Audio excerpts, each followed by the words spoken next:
It's KK ATL Turn Up. It's official.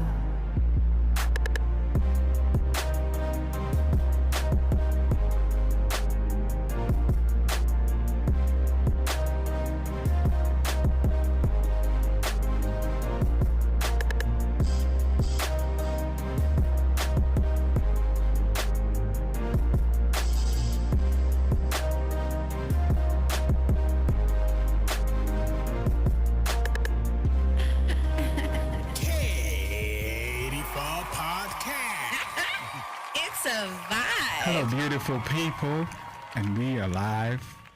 We are live once again, coming from our studios right here in Wausau, Midwest, Tulsa, area. And you're welcome to One on One on K84 Podcast. I have with me a guest to have a real, honest, and insightful conversation. You don't want to miss this.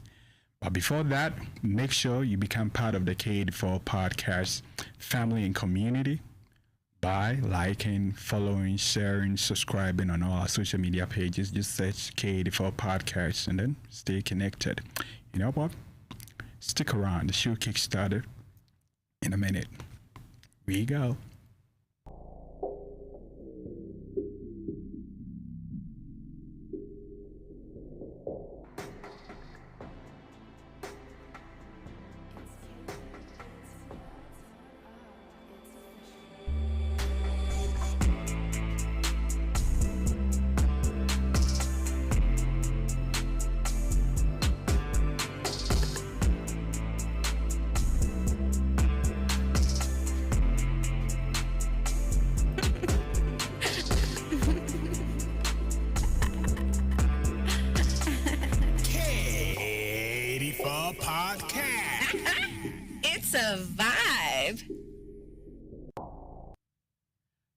Ladies and gentlemen, my guest in the studio with me today is an MC on the MIC. Yeah, my guest, you know what? I'm so curious to know more about his life, his story, and what he does. If you're in the rap circles, you don't have to miss this, one-on-one, up close and personal with my guest today. So, ladies and gentlemen, help me welcome my guest, G. Wayne. What's up, my brother? Yo, what's good with you, Brody? How we doing? Yeah, we good. How is life and everything? Man, it's lit. You know what I'm saying? Got this broken ankle, but we working. You know what I'm saying? We still outside regardless. We still got to make it happen. So, who is G. Wayne 918? Man, I'm just a dude from the west side of Tulsa, for real. You know what I'm saying? I've been making music my whole life. I put my first video on YouTube when I was 12. And other than that, I just been trying to survive the whole time, so. Okay. Yes. So how do you grow up? Really outside for the most part. Like, my mom's ex-husband was super schizophrenic, crackhead, used to beat me up, beat my mom up. Really? Yeah, so I moved up out of there and moved with my grandparents. But they were so old, coming to take care of themselves, so the house was dirty. So it just ended up to me being outside because I didn't know how to clean it. No one really taught me. So at what age you moved outside? I was 11 when I moved out of my mom's house. And then I was 13 when I was really starting being outside couch hopping. You know what I'm saying? Starting to smoke tree and just wild out outside for real. So this whole, situation or whole life experience, what was your real dad or your biological father? What was he? Somewhere drunk in Kentucky. My dad, he's a super bad alcoholic, and he was running from DUI charges. He's been running since 2012. He's somewhere now, but yeah, that boy faded somewhere. So it was just had to do what I had to do to eat. Cause I got two more little siblings too. So I was already watching my mom struggle with them, and in my head, I was like, I can take care of myself. She done already been doing everything, so I'm about to just get outside and try to figure it out. So how was the environment, the environment you grew up, how was it like? Was it a toxic, or was it, how, could you paint a picture of how the environment was like? Yeah, I would say at first it was a cool little dynamic until bro stopped taking his meds. My mom's ex-husband, bro, he stopped taking his meds and started doing harder drugs. Everything kind of just flipped into like a physical and an emotional abusive type of situation. I was just caught up in every day, kind of just, you know what I'm saying, caught in the crossfire. So through all of that, though, I've able to channel that through my music and really stand on what I believe in and certain things like that. Because I'd rather go through all that than to not went through nothing than just be out here just entitled, just have nothing really up here. Niggas be out here wilding. So. Okay, so what currently was it, you know what I mean, relationship between you and your parents, you know what I mean? Are you still in contact with your dad or your mom, you know what I mean? How was the relationship between you and your parents now? Me and my mom, I've been in that relationship, forgave her for stuff, you know, had to look at it from an adult perspective as I grew older. My dad, I haven't talked to him like almost 10 years now. So, yeah, I don't even be bothering with that no more. It's just like, it is what it is. I just make sure I'm a father to my son. So, okay. So I don't repeat that cycle. What about like your other siblings? You know what I mean? You know what I mean? What is your caring state, and then what's the relationship between you and your other siblings since you moved home? You know what I mean? Quite at an early stage. Yeah, like me and my siblings. Yep. Yeah, me and my little brother, actually, I've been taking care of him. Me and him have a lot better relationship than we used to. Me and my little sister still a little disconnected because of everything that happened and how it happened. Because she was in the house with my mom's and I'm outside, so it wasn't really like we ever got to build a relationship. But we cool, you know what I'm saying? But it's not where it should be, unfortunately. Mm-hmm. But all we can do is try to work on that one. So with you and your siblings, are you like the same dad or like different fathers? Nah, so my little brother and sister have the same dad, but my dad's completely different. Oh. Yeah, okay. Facts. Okay, so, you know what I mean? You don't have that kind of relationship with your dad, but what about his family? You know what I mean? You kind of like have something built with them, or like you don't, because sometimes right. Folks will be like, yeah, my dad didn't take care of me, or boss, so you know what?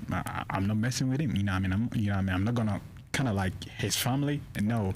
Right. So how is your situation like? I got one cousin, shout out Nisi, me. And that's the one cousin on my dad's side that I talk to and have any kind of relationship with. Other than that, I don't really talk to anybody from that side. Okay. So, you know what I mean? Is he also from Tulsa or from a different state? My dad? Yep. Nah, I'm all from Tulsa. Yeah. Oh. Okay. So, what's your greatest fear as a person? Like, with all the experiences you've gone through, what's your greatest fear? Like, when you sit down, like, yeah, you know what? This is my greatest fear. And then this was something I need to work on, or this is something I got to use to inspire me to do some greatest. Man, just regret in general, you know, growing old to a point to where I could look back on my life and not be happy with the accomplishments and things that I've done, wasted time, just let procrastination get in the way, and let just fear in general, you know, get in the way of me actually accomplishing what I want to do, which is break generational curse, get my mom out of West Tulsa, you know, and help people really genuinely realize that they're not doing this thing alone. Not everybody be struggling, going through stuff, and that we can really figure our way together, and people can just put their minds together instead of trying to separate and do everything by themselves, that we can probably get a lot further. Okay. So if I don't do that, then I didn't do something right. So. Okay. So you were saying, you know, I mean, at a younger stage, you know, I mean, you left home early, that made you get into certain stuff. So what kind of substances or drugs or wherever that you got into, and then how did you got out of it? Man, I was deep. We was gangbanging, I was smoking, was swerving where I could, and like really honestly what really got me really trying to get away from it was my son. Like I was still, you know, even into my adult, you know what I'm saying, trying to just was a motivation. You know what I'm saying? Yeah, but once I had him, I'm looking at him like, man, I didn't understand when people say their kids change your life. They really, I didn't understand it at first until you get it. Till you have one. You like, them niggas wasn't lying. It was some of the truth. Shit. I feel you. So, you know what I mean? Like, what differently would you do? Since with all the experience you went through, right? Right. What differently would you do to not repeat the same? Because sometimes our backgrounds or our bringing our environment build a certain character or a certain persona, and then later we turn up passing on the same things in our minds be like, Right. "Nah, I ain't gonna, but like we end up passing on to the next generation, the next, and you know what I mean, after us. Because if you could look at what your dad, you know what I mean, be like, whatever your dad went through, it's not your fault for him to abandon you. Right. You know what I mean? But Yeah, exactly. And that's why I be trying to make sure that I don't repeat that same cycle with my son. And like what I would have done differently if I could was just stayed hooping.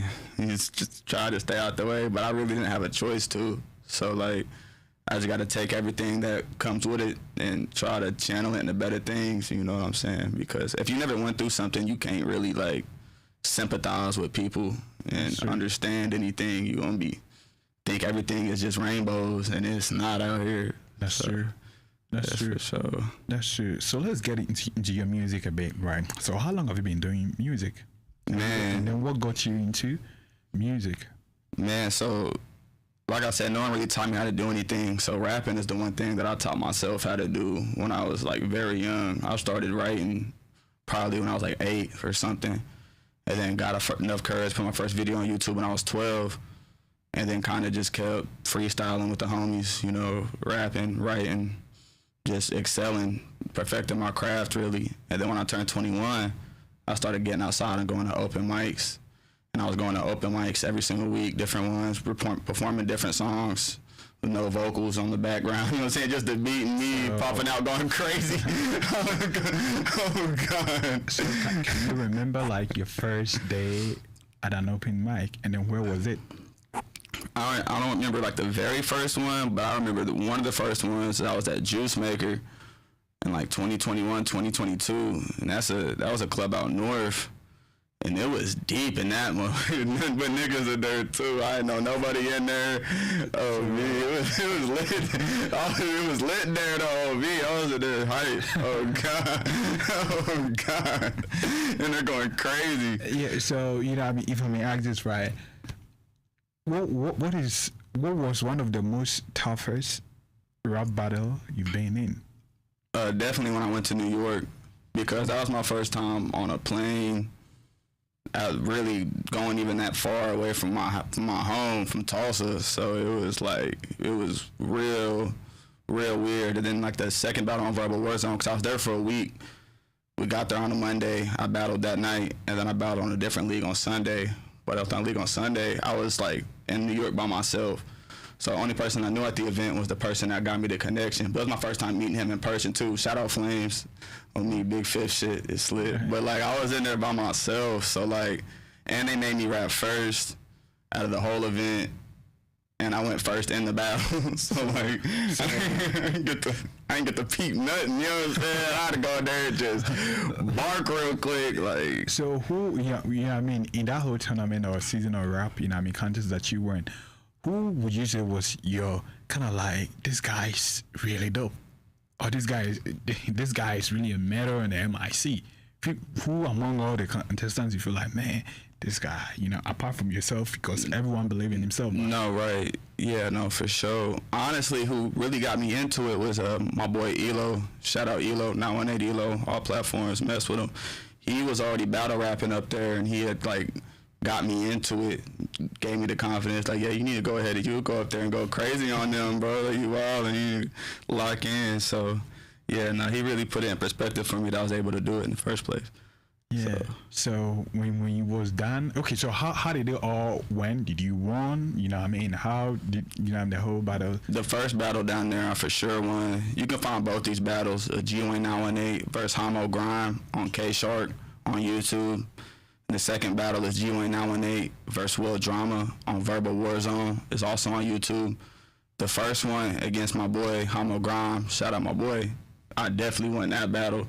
The second one, I had people saying it went both ways, but the second one was also, it was an on-the-spot battle because the original op that I had his brother, something had happened with his personal life, but 2 days before I got there, so he had to back out. So I was in New York with no op at that point. So I just went to the event anyway by myself, caught the train there. It took me like 2.5 hours to get there in New York. I'm on Google Maps like, yo. But I finally get there, and they had somebody else in there that had a round ready where he was just ready to rap. So they just put us against each other. We picked out a beat. We listened to 3 different beats for like 30 seconds a piece and just ran with it. So that was really dope opportunity though. Met a lot of cool people That's through good. that. That's good. So, have you ever been booed on stage before? And then, Nah. Okay, you've not had that experience before. But so, let's say, if a friend of yours get booed on stage, what do you kind of like? You know, what I mean, what would be your words to him or her, or how would you kind of like? You know what I mean? You gotta look at why you getting booed. You know what I'm saying? Like it's something you did. But sometimes, okay, see, if you're in your home I grounds, feel like if you're in your home grounds, right, it's easy for you to get, you know, what I mean, the support. But when you step outside, and then let's say you're battling this person, and then it's this person's home's ground, and then he has that kind of support. No matter how good you are, right. they kind of like, because they try like, you know what I mean, go for. And I feel like if you get booed, it's because you didn't know your audience. You was trying to do something in front of a crowd that wasn't just fit for at that point in time. So you really got to read a room, like as an artist, because I've seen that happen at open mics. It'd be a hip hop open mic, and someone get up there, start screaming, and everybody walks out, and they're like, "Why is no one supporting me?" Because like no one came here to hear that. You know what I'm saying? We here to hear a different genre. You got to know where you at sometimes. So, okay, let me ask you between these folks, Drake or Kendrick, who would you, you know what I mean, go for? I ain't gonna lie, I don't know everything that them boys be having going on, but I listen to Drake music more. So that's really all I can say on that. Like, you go for Drake, but in terms of lyrical proficiency, you think Drake is deeper than Kendrick? nah, that would be crazy to say, but yeah, that would be insane to say. But I don't even listen to Kendrick either like that, though, to be honest with you. But okay, with a few that you have listened, yeah, we compare both. Yeah. Everybody know that he lyrically inclined. Kendrick would win that battle, but making music, Drake Commercial-wise, hitting hits every time. Yeah. Holla and bling. He had like a jig in his head. That boy's lit up in there for real. That's true. So, you know what I mean? What got you inspired in the first place to be like, hey, let me hit the studio and then, you know what I mean, start making like Actual music. Yep. It's because I just realized I've been building it up for so long, you know, just working on it, just low key. Because I'm the type of person, though, I can never make any kind of money from music for the rest of my life. I'm still gonna rap. That's just like what I love to do. You know what I'm saying? So it just got to the point where I was like, you got to start taking it seriously if you actually want to start doing something with it, because just rapping and posting freestyles in your car is not gonna get you to where you want to go, especially not in today's world. They don't really care about that. They want content. They want eye candy. They could care less if you got all the bars in the world. If it's not presented to them in a nice bow, wrapped around, they're not gonna listen to you. So That's true. So, you know what I mean, how do you handle and deal with like negative people, and then, you know what I mean, negative situation that you encounter on a daily basis? I don't hear them. That's part of the mantra that I got with my our group, Silence All Ops, Big SAO. All ops will get silenced, and those are all ops to me. Those are, you know what I'm saying, the devil, demons, people that be trying to bring you down, your friends that every time you tell them your goals and aspirations, they find some way to try to bring you down. They're all ops to me, and I don't be hearing none of that. I like to say we deaf rappers for real over here, because we're not hearing no bullshit at all. Just push that to the side, because it's not affecting my money, it's not affecting my livelihood, it's not affecting my son. Why would I care and pay attention to it? That's It good. just doesn't make sense to me. That's good. Okay, so let us, you know what I mean, come back a little bit to this issue, right?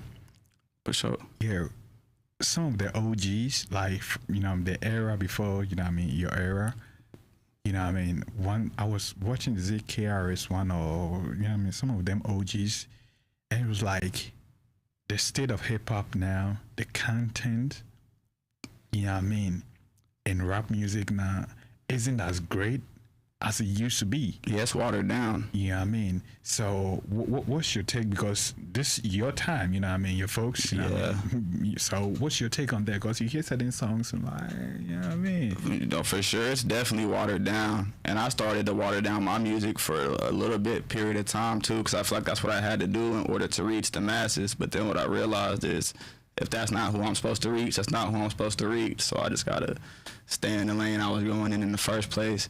And it is really sad though. Like all you gotta do is rent a car, get about 10 of them shaking ass out there, and your video gonna go up. And it's like it's just crazy how much it swayed from people making damn near music, like movies in their music videos, to just a whole bunch of fast scene changes throughout the whole thing, and they barely even rapping their song.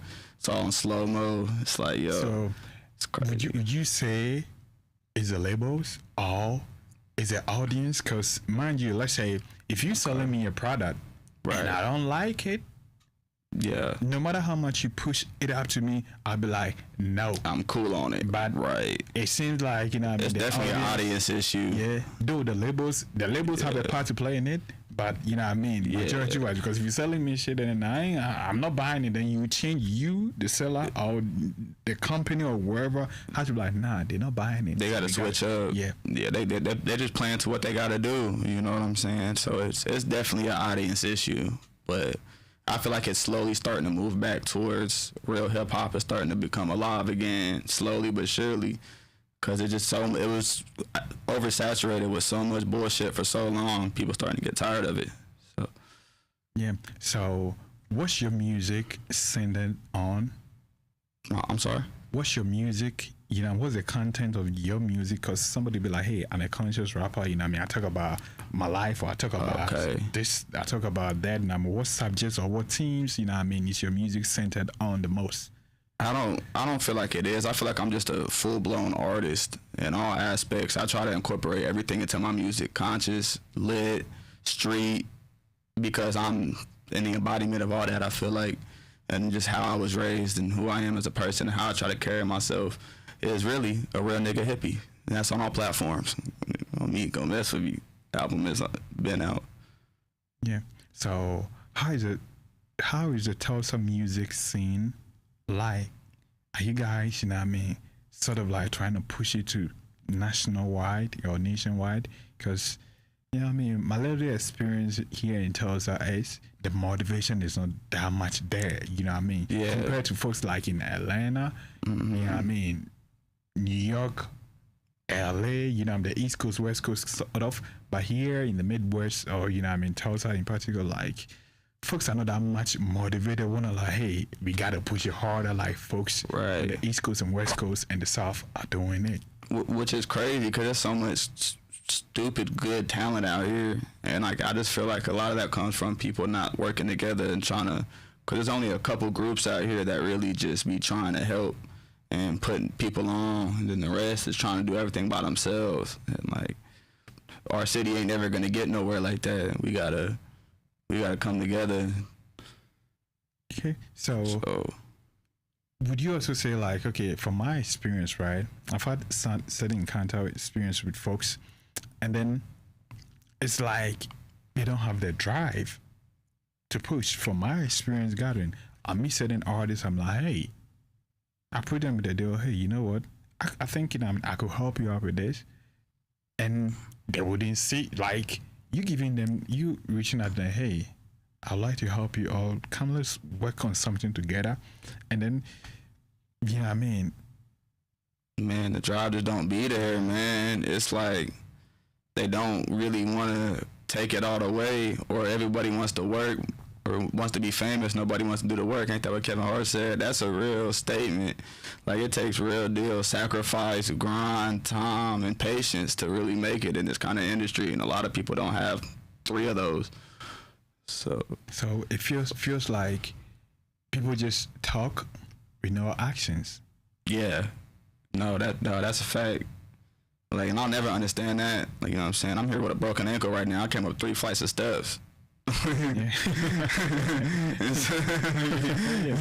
oh, you see, sometimes you just gotta go and do it, like, regardless of what the situation is. Because if not, then it's gonna end up 5 years past, 10 years past, and you still ain't even left your house.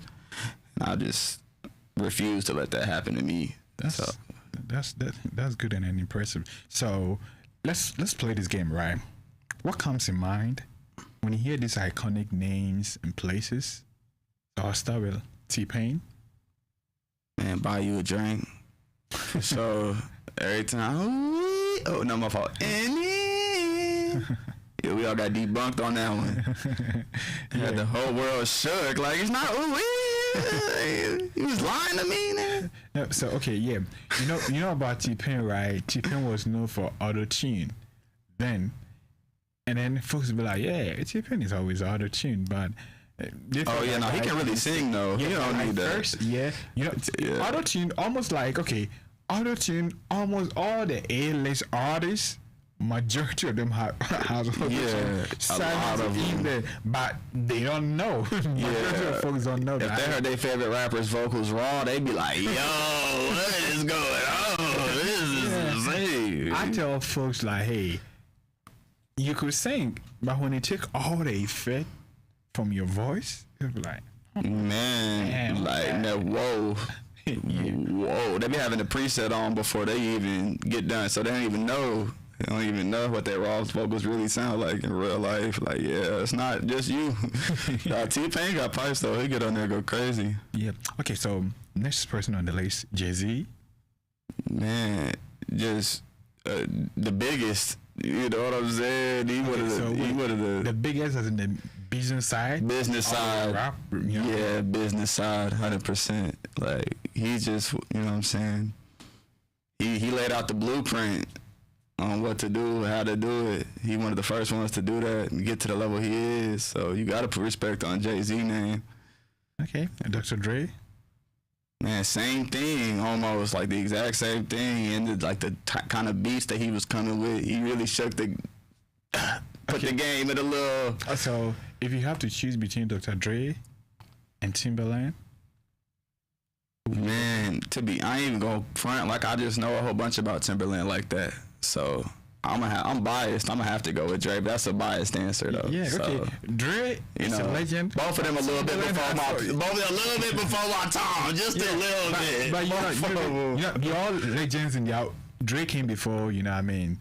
Okay. Timberland, but they all have, like, let's say Dre was in an era and then he's been able to sustain himself till now, and then Timberland came after, you know what I mean? Timberland is like, you know, let's say Dre will be the first, you know what I mean, sibling, Right. and then, you know what I mean, Timberland follows, but they all great, Yeah. you know what I mean? They all, you know what I mean, great at what they do. Facts. Yeah. No.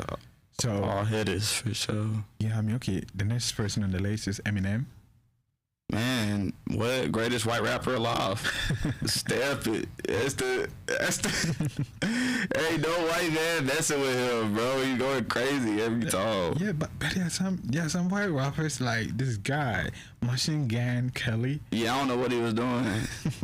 But he was a dope. Yeah, I don't know what, but he, like, I ain't gonna lie, I did like his what was it? Rap Devil? Is that the name of it? I forgot what it was, but it was cool though. I ain't gonna lie, but yeah, everybody know leave him alone, bro. That's what he does. Okay, Like, so do you think I'm not. there will be another next bigger white rapper aside from Eminem? Nah. You think so? Yeah, I think that he did it so big and so crucially You think that every time who will come after him? someone Maybe tries to Universal. come, they're gonna be like, nah, he wasn't better than him. It's gonna be like a Michael Jordan situation. They're gonna be popping out the woodworks like, nah, he's not better than Eminem though. Like, Okay, so T.I.? that's the king of the South, baby. T.I. has a lot of inspiration on me rapping, to be honest, because my mom grew up listening to all that kind of era of rap. So what would be your favorite T.I. music? probably like that, like that King of the South. Like, what's the name of that album? I forgot the name of that album, but it's one of them in particular that, like, I really just listened to a lot when I was growing up. And he just was like, man, one of the first times I was like, man, I wanna do that. Like, that sounds fun for real. Okay, so let's switch a little bit away from music. You're all iconic names, but let's switch a little bit away from music and go to entrepreneurship side. You know what I mean? Jeff Bezos. Man, just trying to get, that's money right there. That's all that name is. It's money. It's money. That's he on Amazon, right? Yep. Yeah, and that just shows you how, like, you can really take an idea and take it to Tip top. He said, I'm about to help these people do these deliveries from these different stores, and really just started. Okay. Elon Musk. Man, same thing, except I just feel like that boy just mad smart. Everybody can't do that. You gotta be blessed with something. Like, you know what I'm saying? Jeff Bezos, that's more of a story. Like, yeah, you can take your idea and take it somewhere. Him, you gotta be a physicist in order to. Okay. So Donald Trump. Man, he like his business side of stuff be making sense sometimes, but I just don't agree with everything he's trying to do with the wall and ICE and sending humans that really just want to work, you know what I'm saying, away when they really just trying to come over here and get their bread. Like, if it was really that deep, go get them, force a social security number on them and make them pay taxes. Why would you get them and send them back? That's stupid. You send them money away. It doesn't. So backwards to me, but I don't think that taxes everything is a scam and stuff anyway. They really just extorting us. But like, if you gonna do it, at least be smart about it, dumbass niggas. Okay, so New York, baby. I love New York, bro. Like, I can't wait to go back. I was there for a week. I got to go to Queens, go to a couple clubs. I've never seen so much thick chocolate stuff walking around in my life. In one area, I was like, this is crazy in here. Every single one of y'all think like this? Like, I didn't see one skinny thing out there. I loved it. It was amazing. And so you would choose Tulsa over New York? At the end of the day, yeah, because it's my home, and just getting around New York was crazy. Hell, nah, I couldn't live there, bro. Take you 3 hours to get somewhere. It's 40 minutes away. Nigga. I'd have spent $60, nigga. That's crazy. Okay, LA. Man, I haven't been out there enough to really know. I was only there for a week and didn't get to really explore. But I want to go back out there. I know the weather out there was busting when I was there, though, because the heat out here is just aggressive. Okay, Miami. I've never been out there for real. So that really the furthest I've been is Cali and New York. Other than that, you know what I'm saying? Everybody been to Texas. Okay. Okay, so the last one, Atlanta. When you hear Atlanta, you know what I mean? What does it ring some bell? Man, just all the hitters they've had come out of there. They've had so many big fish in the music industry come out of Atlanta, so it's definitely somewhere I feel like I gotta end up visiting just to try to get tapped in or something. So if you have to choose, okay, let's say if you have to choose between like New York and Atlanta, what would you choose? Like to go? Yeah, to leave, and then pursue your career. I would want to go to Atlanta now just because I've never been there, just to see what it's talking about. You know what I mean? But and I feel like it'd be dope for sure. Okay, so I'm coming with this, right? What's the biggest risk you've ever took, you know what I mean, in your career and life so far? Yeah, probably going to New York, honestly, because when I went out there, I didn't really have money like that. I was just going on a whim, low key, just like, yo, got to do something, you know. I ain't gonna back out now. I already accepted the battle, so get on the plane and just went. And yeah, that was a huge risk because, you know what I'm saying, I could have ran out of money while I was there and really been down bad. Something could happen with my plane, I'd be able to get back. Now I'm just stuck in New York. So yeah, that gotta be the biggest one. So, you know what I mean? So currently, are you signed to a label? No. Why you don't want to get signed to any label? Nah, not for real, because they just be robbing people. They be robbing artists left and right. Labels do, they give you a sign of money, but you got to pay it back. You got to generate that money back before you see any real money. And I just feel like I can do everything that a label can provide for me once, because the main thing that they got is reach, and they know people. But like, if I just work hard enough, I'm going to get to the same reach and to the same people one way or the other without having to give 60-70% of my revenue right back to them. But okay, so when it comes to the label issue, right?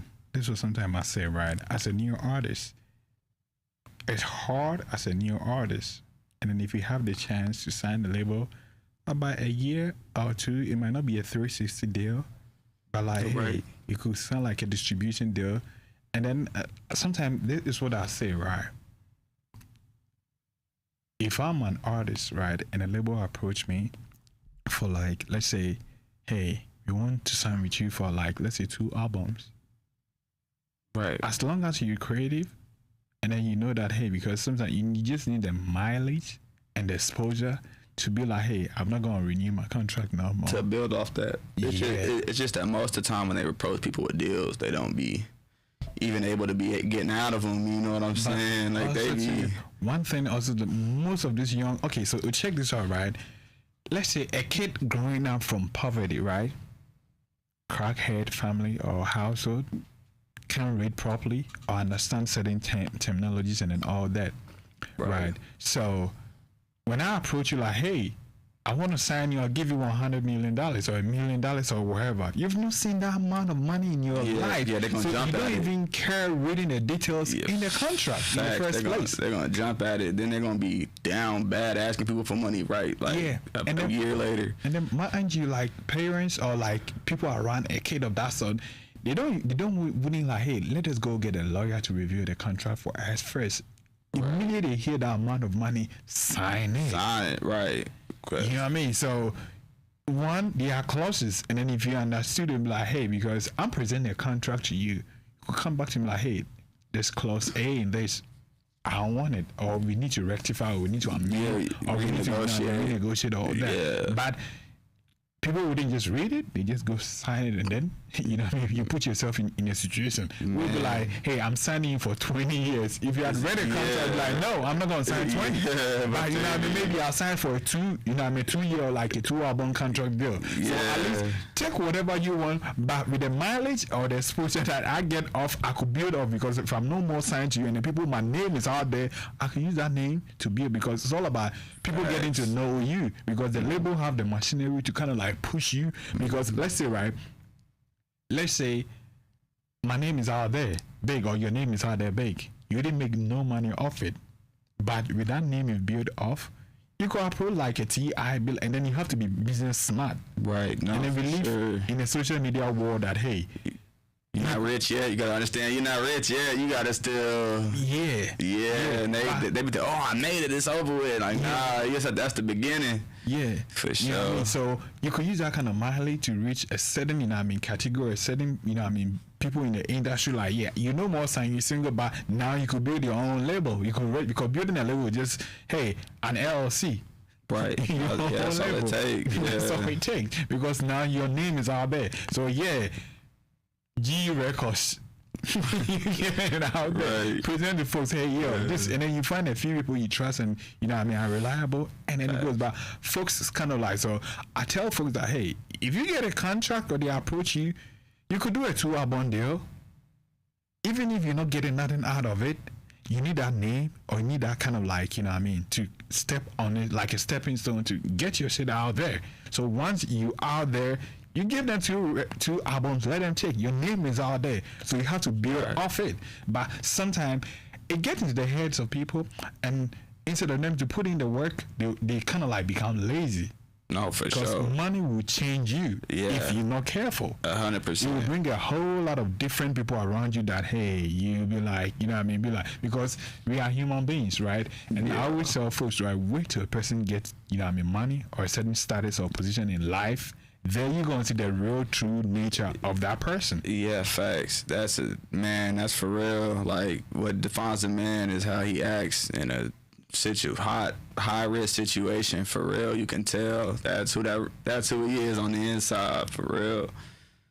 Yeah. So, in your books, you know what I mean, which artists do you dream to have a collabo with? Man, Rex Life Raj. For sure, he's one of the top ones. I'd love to make some music with him. R&B Peasy, off the top. I'm trying to get with Raw Wave eventually. That's like, you know what I'm saying? Yeah, we shooting for it. I ain't gonna lie. So Kevin Gates, he's one of my biggest inspirations as far as the music curation in general, cause just the way he puts it, the way he structures his music, just be so lit. Okay. Like so. Okay. So So let's do this right. If you have to go back way into like the 80s or the early 90s, you know what I mean, pioneers of hip hop, which artists would you like, yeah, I want to collaborate with this? He's old, but you'd be like, yeah, this artist, you know what I mean? Now in my childhood, I heard this song over and over and over. Like, I want to do something with him. man, Bone Thugs and Harmony, bro. I get out something with them. I ain't gonna lie, that was snapping. You know what I'm saying? The Fugees. Yeah, It was- Cliff. Yeah, they was snapping too. As far as like those like some real like rapping stuff, man, I didn't realize how crazy like Jadakiss was going. I don't know if that's more like 90s Yeah, where he at, but just as I got older, I started hearing some old stuff from him. I was like, yo, this nigga is talking. Like, I didn't. It's a whole different, like, you know what I mean? I did not know. Respectfully, you know what I'm saying? Don't, you know what I'm saying? Don't come at me crazy. You know, I ain't know. The kids, you know what I'm saying? That nigga hard, though. You know what I mean? The 90s, the early 2000s style of hip hop, Was different. wording and rhyming, and then even before the 90s, even, you know what I mean, the 80s and then the 70s, sort of, because they were like using music as, you know what I mean, a revolutionary, you know what I mean, tool to fight the power, you know what I mean, Ice Cube, you know, their era and all of Right. them, they're using music as a tool to fight, you know what I mean, oppression, systemic racism, and then all of that. So, you know what I mean, in those era, they really use music as a powerful tool. Not like now, it's like, you know what I mean, the current state of music is like, hey, shake some ass, you know what I mean, money, drug, you know what I mean, hoes, That's all they you know what I'm saying? care about. They trying to get Papa Bean get lit. That's all they care. Like, yeah. Yeah, it's crazy. So, insane. it's a whole different. So tell me, you know what I mean, how is your sound like? Your sound and style. How would you describe? Like, I definitely got an aggressive style of rap, but I've been trying to become more musically inclined with it and actually put it together, because for the longest I was just trying to get on the beat and bark the entire time, rap the whole 3 minutes, no chorus, no nothing. And I was like, yo, people, it's real hard to digest the message when it's just getting shoved in your mouth the entire time. Pause. Super pause. But like, so I've been trying to just find different ways to get it across, but it's definitely like a conviction to it. Like, you can tell that it's really me and I mean what I'm saying. I'm not just trying to get on here and lie for this beat to try to make a hit song. Like, I'm really getting on here and venting, and I feel like you can tell that through my music. Okay, so I want to put you in the spotlight. For sure. Okay. Rose, so check on the laptop, right? The other one. There's a beat on Windows Player. Hit that. Play. And then you go on the mixer. Yeah. Okay. Okay, so give us a little bit of volume on. So give us a little bit of volume. Yeah, on the mixer. Yeah. So push like background sound on the mixer. No, on the mixer. Okay.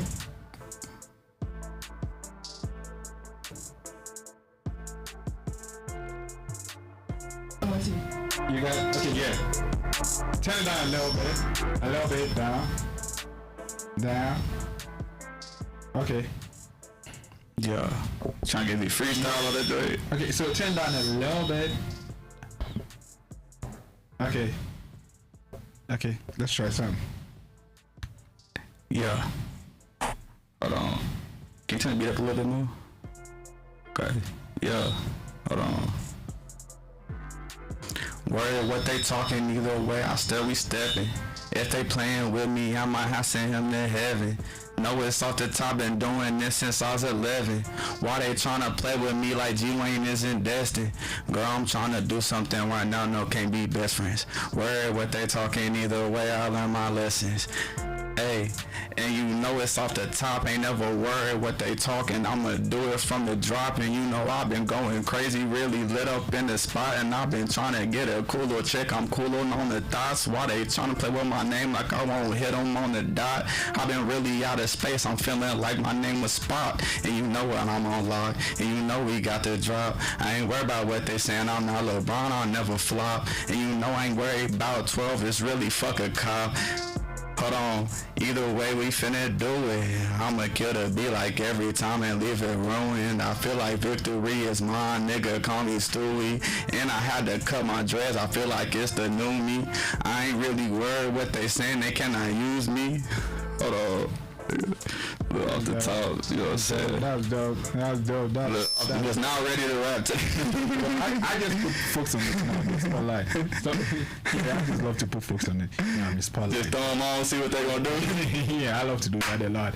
And then who else should tell you that? Yeah, talk that about me. I love to put folks on the spotlight. You know what I mean? Throw them on there real quick. I'm not used to rapping with playback either. It was throwing me off the whole time. I'm hearing myself like, hold on. Yeah, you know what I mean? So we gotta wrap up, you know what I mean, this, you know what I mean, live session in a few. So, you know what I mean, what would be like, what should we look for from G Wayne in the next 5 years to come? Man, a lot of growth, a lot of exposure. Silence All Ops is going to be taking off on a really huge scale. Be watching out for everything that we got dropping, music videos. I have a lot of content that I just now recently dropped. Real Nigga Hippie albums out on all platforms. Second script that just dropped. First day video / money song. Both music videos are together. That's on YouTube. Evidence full music video, that's on YouTube. So we got a lot of just motion coming and just a lot of bigger and better things on the way. So definitely stay tuned in with everything that's coming, because we're going to try to change some lives for real. That's good. That's good. That's good. That's good. It was nice having you on this one-on-one section. And then, you know what I mean? It was nice being here, man, for real. Great. Definitely look forward to working more in the future. Great, for sure. We're going to see greatness coming from the camp of G Wayne. Thank you for having you on one-on-one. Yes, sir.